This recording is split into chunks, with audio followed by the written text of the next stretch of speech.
எல்லாருமே ரொம்பவே ஆவலா எதிர்பார்த்த பிக் பாஸ் சீசன் 9 வந்து தொடங்கி பரபரப்பா போயிட்டு இருக்கு. அதாவது ஆரம்பத்துல வந்து இவங்களெல்லாம் எதுக்கு உள்ள அனுப்புனாங்க? கண்டிப்பா இந்த டைம் பிக் பாஸ் நல்லாவே இருக்காதுன்னு சொன்னாங்க. ஆனா இருந்தாலுமே ஓரளவுக்கு நல்லா தான் போயிட்டு இருக்கு. கண்டிப்பா சொல்லப்போனோம் அப்படின்னா, திவாகர் அதாவது வாட்டர்மெலன் ஸ்டார் திவாகர உள்ள அனுப்புனதுனால நெறைய பேர் வந்து அப்செட் ஆனாங்க. போயும் போயும் இவர் அனுப்புறாங்க அப்படின்ற மாதிரி பேசினாங்க. ஆனா உண்மைய சொல்லப்போனோம் அப்படின்னா, பிக் பாஸ் வீட்டுக்குள்ளேயே திவாகர் மட்டும்தான் உண்மையாவே இருக்கிறாரு. அதாவது வெளிய அவர் எப்படி இருக்காரோ அதே மாதிரி தான் உள்ளேயுமே இருக்கிறாரு. மத்தவங்க எல்லாருமே சேஃப் ஜோன்ல இருக்கிறதுக்காக கொஞ்சம் நடிக்கிறாங்க அப்படிங்கிறது கொஞ்சம் தெரியுது. ஒரு சில பேரோட சுயரூபம் வந்து படிப்படியா வெளியே தெரிய ஆரம்பிக்குது. அதுல ஒருத்தவங்கள சொல்லணும் அப்படின்னா ரம்யா. ரம்யா வந்து என்னன்னா ஒரு 2 நாள் வந்து கொஞ்சம் அமைதியா இருந்தாங்க. முதல் நாள் உள்ள போனப்போ அமைதியா தான் இருந்தாங்க. மறுநாள் கொஞ்சம் பழகும்போது வந்து எல்லார்கிட்டயும் கொஞ்சம் அமைதியா இருந்தாங்க.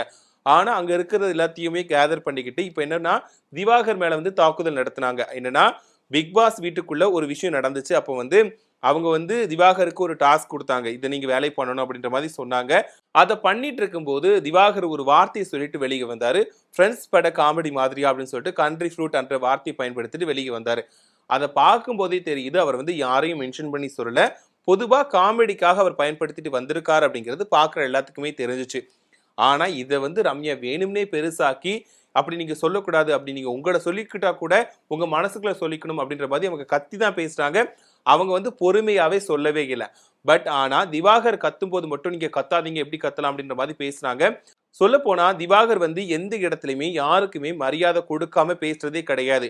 பிரச்சனையா இருந்தா கூட ஏமா உனக்கு அது கூட புரியாதமா அப்படின்ற மாதிரி மா அப்படின்ற வார்த்தையை போட்டு தான் பயன்படுத்துறாரு. ஆனா கோபத்துக்கு போன ரம்யா என்ன பண்ணாங்கன்னா யோ அப்படின்ற மாதிரி உனக்கு என்ன அப்படின்ற மாதிரிலாம் வார்த்தையை பயன்படுத்துனாங்க. பட் அந்த இடத்துல கூட திவாகர் சொல்றாரு, ஏமா நீ படிச்சிருக்கதானே சரி இப்படி மரியாதைலாம் பேசிட்டி அப்படின்ற மாதிரி கேட்கிறாரு.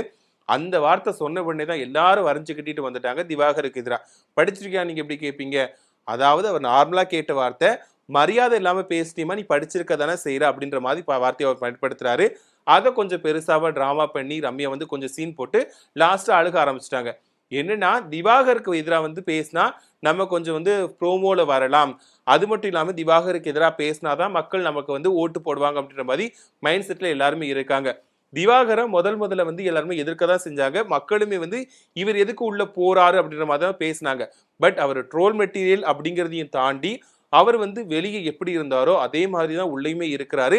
பட் என்ன சொல்ல போனா அப்படின்னா அங்க இருக்கிறதுலே ஒரிஜினலா இருக்கிறது திவாகர் மட்டும்தான் அப்படின்னு எனக்கு என்ன பொறுத்த வரைக்கும் தோணுது. மத்தவங்க எல்லாருமே கொஞ்சம் சேஃப் ஜோன்ல இருக்கிறதுக்காக கொஞ்சம் நடிக்கிறாங்க. இந்த மாதிரி தான் போயிட்டு இருக்கு. இப்போ ஒரு டாஸ்க் குடுத்துருக்காங்க. 3 பேர் வந்து தங்களோட சொந்த கதைகள சொல்லலாம். அதாவது ஒவ்வொரு சீசன்லயும் தங்களோட கதைகள வந்து சொல்லுவாங்க. அதாவது தங்களோட பாதிக்கப்பட்ட கருத்துக்களா இருக்கட்டும், அது மட்டும் இல்லாம என்னன்னா சொல்லுவாங்கன்னா, தங்களுக்கு நல்ல விஷயம் எது நடந்துச்சு, கெட்ட விஷயம் நடந்துச்சு, நான் வந்து இவ்வளவு துயரத்த சந்திச்சுட்டு வந்திருக்கேன் அப்படின்ற மாரி தங்களோட கதைகள சொல்றதுக்கு ஒரு டைம் ஒதுக்குவாங்க. அந்த வகையில இந்த சீசனையுமே வந்து ஒரு வாரத்துக்கு 3 பேர் வீதம் சொல்லியிருக்காங்க. இப்போ ஃபர்ஸ்ட் வாரத்துல வந்து கெமி, அதுக்கப்புறம் வந்து நந்தினி, அதுக்கப்புறம் வந்து நம்மளோட திவாகர் இவங்க 3 பேரும் தான் வந்து ஃபர்ஸ்ட் தங்களோட கதைகள சொன்னாங்க. அதுல வந்து மற்ற 2 பெண்கள் சொன்னதுமே கொஞ்சம் வருத்தத்த கொடுக்கக்கூடியதா இருந்துச்சு. அந்த வகையில பிக் பாஸ் சீசன் 9ல நந்தினி பேசினது வந்து ரொம்பவே கொஞ்சம் கஷ்டமா இருந்துச்சு. எல்லாரோடுக்கும் வந்து கொஞ்சம் ஐய்யய்யோ! இவ்ளோ கஷ்டத்த அனுபவிச்சிருக்காங்களே அப்படின்ற மாதிரி கொஞ்சம் சொல்லக்கூடிய மாதிரி இருந்துச்சு.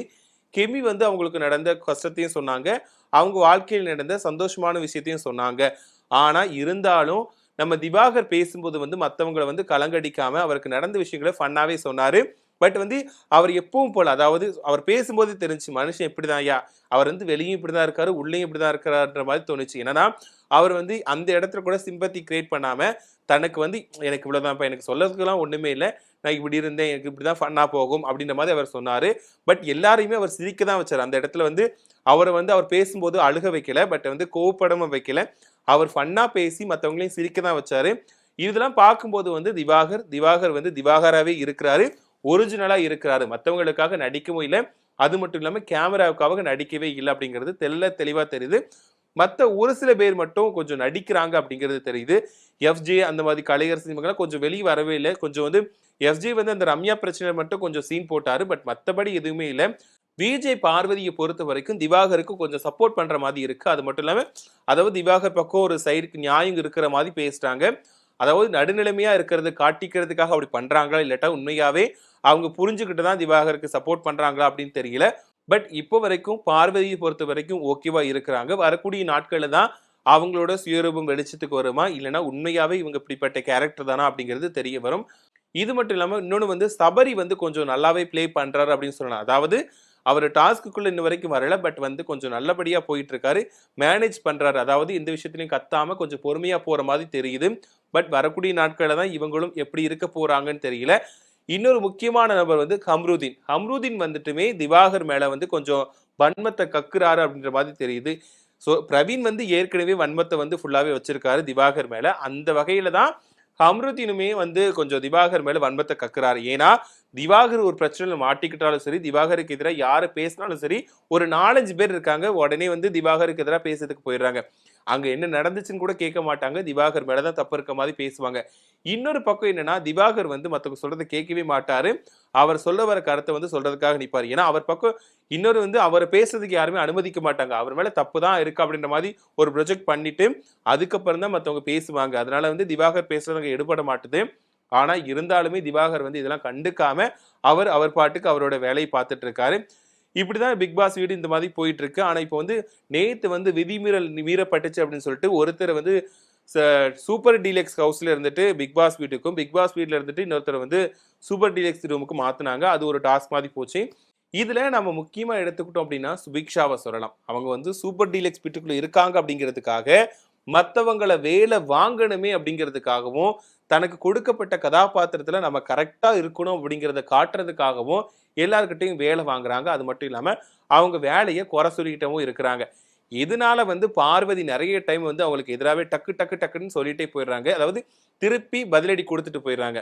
அந்த மாதிரி இன்னைக்கு ஒரு ப்ரோமோ வெளியிட்டு இருந்தாங்க. பெருக்க சொல்றதுல பிரச்சனை போல. அதாவது பெருக்கிறதுல கூட நாங்க சொல்ற மாதிரி தான் பெருக்கணும், உங்க இஷ்டத்துக்கு பெருக்க கூடாது அப்படின்ற மாதிரி வந்து சுபிக்ஷா பேசுறாங்க. அதுக்கு பார்வதி வந்து எனக்கு எப்படி தோணுதோ அதை மட்டும் தான் பண்ண முடியும். நீங்க சொல்றது உங்க வேலைன்னா எனக்கு என்ன மாதிரி தோணுதோ அது மாதிரி தான் பண்ண முடியும் அப்படின்ற மாதிரி வந்து சொல்றாங்க. இதுல வந்துட்டு ரம்யா வந்து சொல்லலாம். ரம்யா வந்து இரிட்டேட்டிங் நிறைய பண்றாங்க. ஹேட்டர்ஸை 2வது நாள்லயே வந்து சம்பாதிச்சுட்டாங்க. ஏன்னா அவங்களோட ஆட்டிடியூட் வந்து ரொம்பவே பிடிக்கல யாருக்குமே. கண்டிப்பா அவங்கள குரலை கேட்டாலே எல்லாருக்கும் எரிச்சல் தான் வருது அப்படின்னு சொல்லலாம். அந்த அளவுக்கு வந்து ரம்யா கொஞ்சம் இரிட்டேட்டிங்கான கேரக்டரா உள்ள இருக்கிறாங்க. ஏன்னா மற்றவங்க கூட சேர்ந்துக்கிட்டு நம்ம பண்ணாதான் நம்மளும் தெரியும் அப்படின்ற மாதிரி அவங்க பண்ணிக்கிட்டு இருக்காங்க. சுபிக்ஷா பேசும்போது, அதாவது பார்வதி வந்து சுபிக்ஷாவை திட்டும்போது வந்துட்டு அவங்க சொல்றாங்க, எங்க வீட்டுக்குன்னு ஒரு மரியாதை இருக்கு, நீங்க வந்து இந்த மாதிரிலாம் பண்ணக்கூடாது அப்படின்னு சொல்றாங்க. அப்போ வந்து பார்வதி வந்து கோச்சிட்டு, அப்போ நான் அவங்க இஷ்டத்துக்குலாம் பண்ண முடியாது அப்படின்னு சொல்லிட்டு அவங்க வெளியே கிளம்பி போறாங்க. இது ஒரு ப்ரோமோல பார்க்க முடிஞ்சது. இன்னொரு ப்ரோமோல வந்துட்டு பார்வதி அப்புறம் வந்து சுபிக்ஷா 2 பேருக்கும் கான்வர்சேஷன் நடந்துச்சு. அதுல வந்துட்டு அவங்க கேட்குறாங்க வந்து நீ இப்படி பண்ணக்கூடாது இப்படி பண்ணக்கூடாது அப்படின்ற மாதிரி சொல்றாங்க. பட் அந்த ப்ரோமோ வந்து அந்த அளவுக்கு இல்லைனாலும் பார்வதி வந்து என்னன்னா எதுவாக இருந்தாலும் ஸ்ட்ரைட் ஃபார்வர்டாக சொல்லிடுறாங்க. உன் இஷ்டத்துக்குலாம் என்னால் பண்ண முடியாது, நீ வேலை வாங்கினா நான் வேலை பார்க்குறேன், அதுக்காக வந்து இந்த வேலை இப்படி தான் பண்ணணும்னா என்னால் முடியாது, என் இஷ்டத்துக்கு தான் பண்ணுவேன் அப்படின்ற மாதிரி வந்து ஸ்ட்ரைட் ஃபார்வர்டாக வந்து பார்வதி சொல்றாங்க. பட் பார்வதியை பொறுத்த வரைக்கும் ஓரளவுக்கு ஓகேவா தான் இருக்கிறாங்க. பட் ஆனால் நெகட்டிவை சம்பாதிப்பாங்க அப்படின்னு நினைச்சா கூட உள்ள போனதுக்கு அப்புறம் வந்து அவங்க நடுநிலையா இருக்கிறாங்க. பட் தனக்கு பிடிச்சதை வந்து செய்யறாங்க. அது மட்டும் இல்லாம மற்றவங்களுக்காக வந்து தன்னை மாத்திக்கவே மாட்டேன், நான் எனக்கு என்ன பண்ணுதோனோ அது மட்டும் தான் பண்ணுவேன் அப்படின்ற மாதிரி இருக்கிறாங்க. அவங்களோட வந்து அவங்களோட பிளே வந்து நல்லாவே தெரியுது. பார்வதியோட பிளே வந்து நல்லாவே தெரியுது. ஒரு சில ஹவுஸ்மேட்ஸ் வந்து இனிமே தெரியாத இடத்துல தான் இருக்கிறாங்க. பட் ஒரு சில பேர் உள்ள போயிருக்காங்க. அவங்க இருக்கிறாங்களா இல்லையா அப்படின்னு கூட தெரியல. சொல்ல போனா ஒரு 4, 5 பேர் தான் வெளியே தெரியுறாங்க. அதுல வந்து ஒருத்தவங்க தான் நம்ம திவாகர், இன்னொன்னு வந்து பார்வதி சொல்லலாம். சுபிக்ஷா வந்து கண்டிப்பா இப்படி பண்ணா மட்டும்தான் நம்ம வெளியே தெரியும் அப்படிங்கிறதுக்காக அவங்க வேலையை பார்த்துட்டு இருக்காங்க. அதே மாதிரி ரம்யாவும் புதுசா ஆரம்பிச்சிருக்காங்க. இதனால சுபிக்ஷாவும் ரம்யாவும் பார்க்க வரைக்கும் 2 பேருமே ஹேட்டர்ஸ் நிறைய சம்பாதிப்பாங்களோ அப்படின்ற மாதிரி தோணுது. ரம்யா சம்பாதிச்சுட்டாங்க. பட் சுபிக்ஷா வந்து கேம் பிளே தான் பண்றாங்க அப்படின்னு சொல்லப்படுது. ஆனா ஒரு பக்கம் வந்து பார்வதி கேட்கக்கூடிய கேள்விகளும் கரெக்டா தான் இருக்கு. நீ வேலை வாங்குற ஓகே, ஆனா வந்து நீ வந்து குத்தி காட்டுற மாதிரி பேசிட்ட, அதாவது நீ வந்து சீன் போடுற அப்படின்ற மாதிரி அவங்க பேசுறாங்க. அதுவும் கரெக்டா தான் இருக்கு. ஒரு சில பேர் மட்டும்தான் வெளியே தெரியுறாங்க, 10 பேர் தெரியல. பட் வரக்கூடிய நாட்கள்ல வந்து எல்லாருமே பிளே பண்ணுவாங்களா இல்லையா அப்படிங்கிறத நம்ம பொறுத்திருந்து தான் பார்க்கணும். அது மட்டும் இல்லாமல் இப்போ நாமினேஷன் ப்ராசஸ், அதாவது ஃபர்ஸ்ட் வீக்ல வந்து யார் எலிமினேட் ஆக போறாங்கன்னு தெரியல. ஆனா எல்லாருமே திவாகர் போகணும் அப்படின்னு நினைச்சாங்க. கலையரசு யாரு போவாங்கன்னு தெரியல. அதாவது திவாகர் போறதுக்கு வாய்ப்புகள் இல்லை. ஏன்னா திவாகர் வந்து வெறுப்புகள் வந்து வெளியே இருக்கும்போது சம்பாதிச்சாலும் உள்ள இருக்கும்போது வந்து எல்லாரும் என்ன சொல்றாங்கன்னா, திவாகர் உள்ள இருக்கிறது ஜாலியா தான்ப்பா இருக்கு, பட் பாவையா, பட் அவராதான் இருக்கிறாரு, பட் ஜாலியாவும் இருக்கு பாவமாவும் இருக்கு, அவர் வந்து உள்ளவே இருக்கட்டும் அப்படின்ற மாதிரி நிறைய பேர் சொல்றாங்க. அதனால திவாகர் வந்து கண்டிப்பா எலிமினேட் ஆக மாட்டாரு அப்படிங்கிறது நல்லாவே தெரியுது. பட் இதெல்லாம் தாண்டி யார் எலிமினேட் ஆக போறாங்க அப்படிங்கிறத நம்ம பொறுத்திருந்து தான் பார்க்கணும்.